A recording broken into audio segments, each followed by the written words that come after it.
Nagpapatuloy po ang News at 1. Patuloy na iniimbestigahan ng mga otoridad ang sunog na tumupok sa isang bahay sa Quezon City. Patay ang may-ari ng bahay na isang Chino at sugatan naman ng 3 kasambahay nito.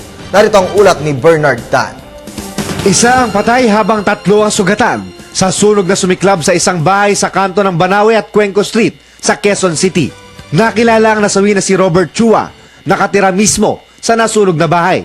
Nagtamo naman ng minor burns ang 3 na nakilala lamang sa mga alias na Benji, Ryan at Marco. Ayon sa mga otoridad, umabot sa ika-5 alarma ang sunog. Mabilis na kumalat ang apoy dahil gawa lang sa kahoy ang bahay. Ayon naman sa mga residente, dahil sa mga kemikal na nasa loob ng nasunog na tahanan, kaya madaling lumaki ang apoy. Doon sa insect, baka siguro may mga na-stock nila mga pintura. Kaya... Ang ilan nga sa mga nakatira malapit sa lugar, naghakot na ng mga gamit, sakaling abutan ng apoy ang kani-kanila mga bahay.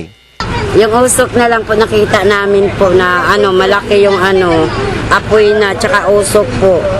Samantala dahil magpapasko, muling pinapayuhan ng mga otoridad ang publiko na ingatan ng mga appliances, lalo na ang mga dekorasyon para sa Pasko na gumagamit ng kuryente para maiwasan ang sunog.